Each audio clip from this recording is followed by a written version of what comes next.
जय सत्यम सिद्धायन में। जय सत्यम सिद्धायन में। हाँ जी भक्त, तुम्हारा क्या प्रश्न है? मेरा नाम अवनीश भारद्वाज है। मैं गांव नवीनगर का निवासी हूँ, जिला बुलंदशहर। मैं गुरुजी के शरण में जो है कुछ समय पहले ही आया था। गुरुजी को अपनी समस्या का मैंने जो है बताया था कि ये समस्या है मेरी।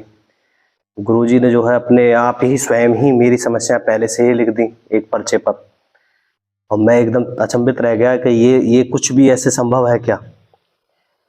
और गुरुजी ने फिर कुछ जब देखने के बाद मुझे विश्वास हुआ तो गुरुजी ने कुछ उपाय बताए मुझे। मैंने उपायों को देखा और मैंने करने के लिए गुरुजी से संकल्प लिया, मैं गुरुजी में करूँगा अवश्य। तो गुरुजी ने मुझे जो है आशीर्वाद दिया एक, उन्होंने बाकायदा मेरे जो है संकल्प पढ़ा मेरे और मुझसे बोला कि आप जो है इस दिन को इस संकल्प को कर लेना, कल्याण होगा आपका। मैं उसको जाने के बाद मैं अपने गांव गया। गांव जाने पर संकल्प करने से पहले रात्रि को मैं अचानक एक अनुभव हुआ मुझे स्वप्न में। मैं जल्दी तो सोया नहीं, लगभग 11 बजे करीब मैं सोया। सोने के बाद में मुझे कब नींद आ गई पता नहीं चला, लेकिन अचानक जो चीज़ें मुझे याद हैं, मुझे स्वप्न में अनुभव हुआ कि जो गुरुजी बता रहे थे चीज़ें, तो वहाँ मैंने एक व्यक्ति को जो है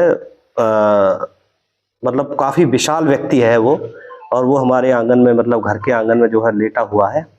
कभी वो मृत अवस्था में दिख जा रहा है, कभी वो जीवित अवस्था में दिख जा रहा है। वहाँ पे काफ़ी लोग हैं उसके आसपास।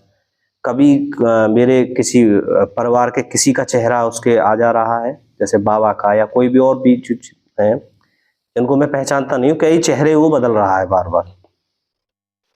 तो स्वप्न वो चलने के बाद में मैं थोड़ा सा जो है स्वप्न में ही अचंभित हूँ क्या हो रहा है क्या नहीं। फिर अचानक ही स्वप्न दूसरी मोड़ लेता है और स्वप्न में मुझे दिखाई देता है कि काफ़ी लोग जो हैं, जहाँ मैं अब प्रेजेंट में निवास कर रहा हूँ, बुलंदशहर में जहाँ रह रहा हूँ, तो वहाँ मुझे ये दिखाई दिया कि मैं वहाँ पहुँच गया हूँ। और वहाँ एक आवास है, उस आवास से निकल कर के हजारों लोग, आवास का मुझे पता नहीं वो आ कहाँ से रहे लोग, हजारों लोग बड़े नए कपड़े और ऐसी ऐसी मतलब वस्त्र पहन रखे हैं और वो निकले हुए जा रहे हैं। लेकिन मैं उनसे पूछ रहा हूँ कि भाई तुम कहाँ जा रहे हो, कहाँ जा रहे हो? कि हमारा समय पूरा हो गया, हम जा रहे हैं। तो वो मुझे जो दिखाई दे रहे हैं वो नीचे से ऊपर की तरफ जाते हुए दिखाई दे रहे हैं, बड़ी लाइट है। फिर वो जैसे ही मैं थोड़ा सा उनसे जो है हटता हूँ, इतने ही कुछ बंदर वहाँ पर बहुत ज़्यादा संख्या में आ जाते हैं अचानक, और वो और जो लोग हैं उनको हिंसक हो रहे हैं उन लोगों को। और कुछ लोग मेरे नोन पर्सन भी, मेरी जानकारी में वहाँ लोग आ रहे हैं, उनको भी लेकिन मुझसे बड़े प्रेम से जो है वो मेरे पास आ रहे हैं, मेरे पास, मेरे कभी कंधे पे, कभी, मुझे बड़ा अच्छा फील हो रहा है। और मैं ये कह रहा हूँ कि मुझे इनसे डर ही नहीं लग रहा है और मेरा ही कुछ नहीं। तो मैं वहाँ से जो थोड़ा सा स्वप्न आगे चलता है, तो चलने के बाद में मैं वहाँ पर जो है एक कुर्सी पर बैठा हुआ अपने को देख पा रहा हूँ, और वहाँ कुछ चीज़ें अजीब अजीब सी भी और भी चीज़ें दिखाई दे रही हैं जो मैं अनुभव नहीं कर पा रहा हूँ अब। लेकिन उसके बाद में जब मैंने अपना स्वप्न जो है, स्वप्न से मेरा अचानक आवाज़ होती है, एक आहट होती है, मेरा स्वप्न खुल जाता है। और वहाँ पर एक छोटी छोटी कन्याएं भी हैं, और मुझे कुछ चीज़ें याद आ रही हैं कि वो कभी एक मकान सा है, उसमें शटर है और उसमें वो अंदर जा रही हैं और वो जो है बड़ी कन्या के रूप धारण कर रही हैं, कभी कष्ट में है, कभी खिलखिला के हंस रही हैं। अचानक फिर मेरा स्वप्न टूट जाता है। टूटने के बाद में सुबह को जब मैं स्वप्न टूटा है मेरा, लगभग 5 सवा 5 बजे करीब मेरी आंखें खुल जाती हैं एकदम एक साथ, और मैं बड़े उससे, तो फिर मैं किसी को परिवार में नहीं बताता हूँ इस बात को।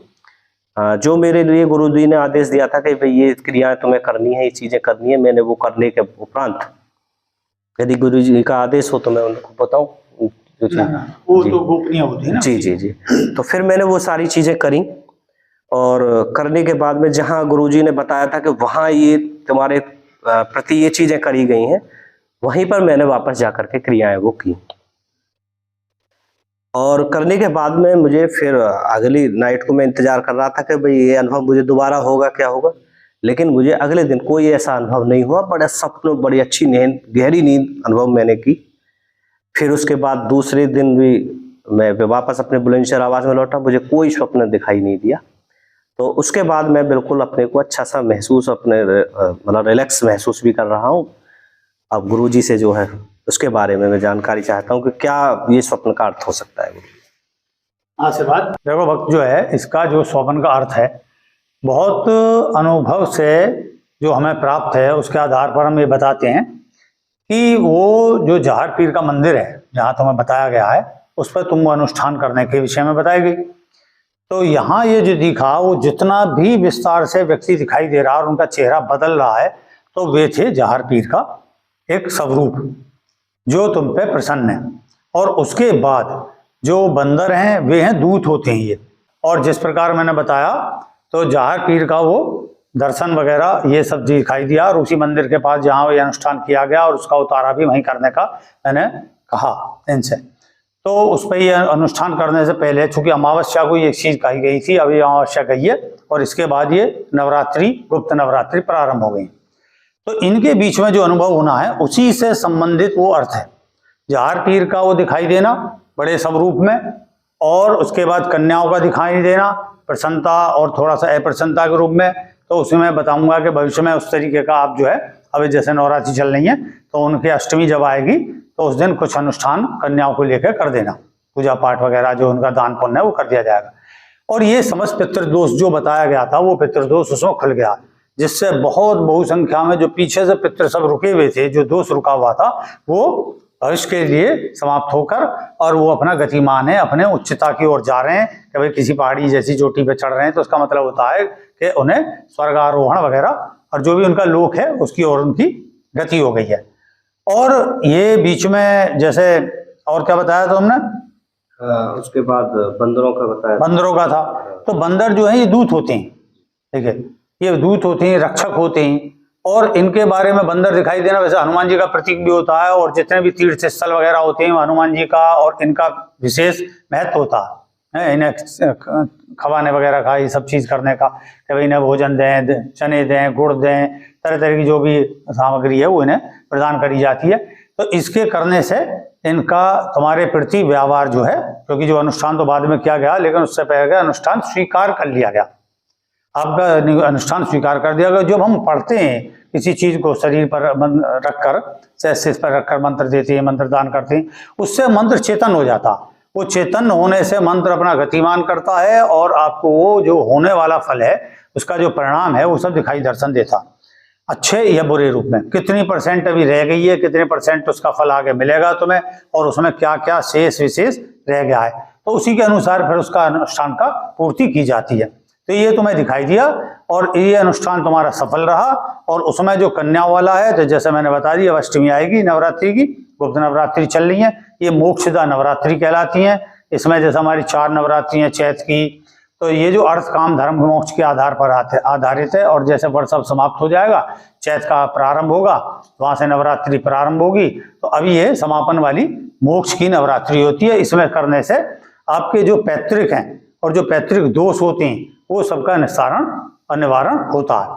तो ये तुम्हें बहुत लाभकारी स्वप्न दिखाई दिया, भविष्य का स्वप्न है। आप अनुष्ठान करते रहें और आपका कल्याण होगा। जय सत्यम सिद्धाय नमः।